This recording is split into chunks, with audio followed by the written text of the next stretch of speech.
Mnajua miezi 10 hata haijafika mwaka moja nilikuja kuanzisha hii project hapa.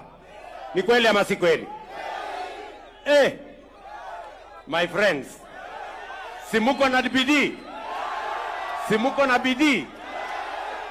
Nimeshangaa. Wacha tu niseme ukweli.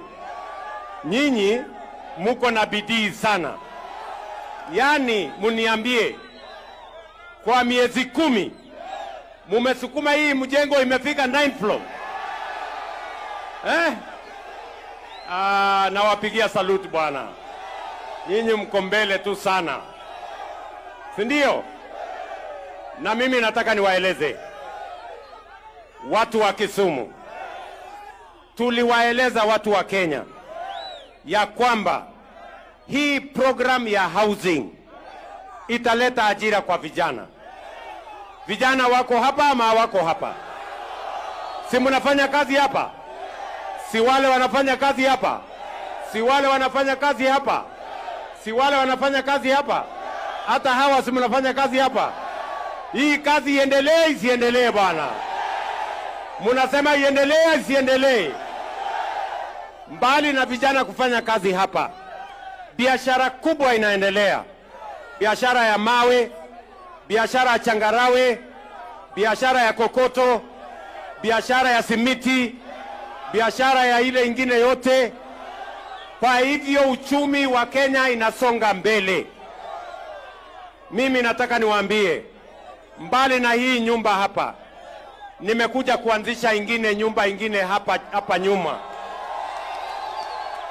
Baba Mheshimiwa Raila Odinga pia ametupatia shamba.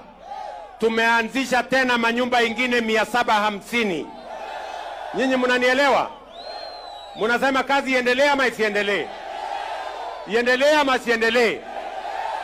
Sikizeni bwana.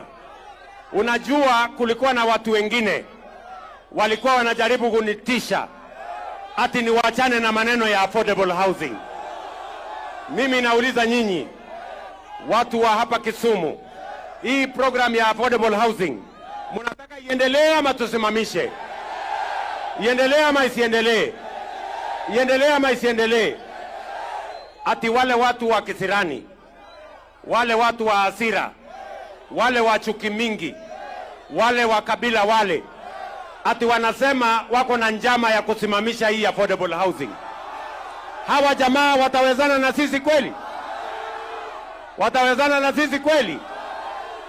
Mimi nawaambia wale jamaa, wale wa ukabila na wa chuki mingi na wa hasira mingi na wa kisirani mingi, wawachane na maneno ya affordable housing.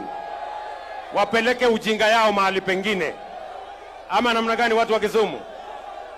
Ama mnasemaje vijana wa hapa? Tunaelewana?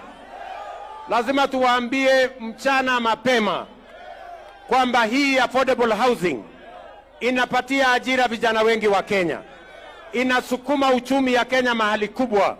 Wafanyabiashara wa simiti, wafanyabiashara ya mawe, watu wa kware, watu wa kuuza changarawe, watu wa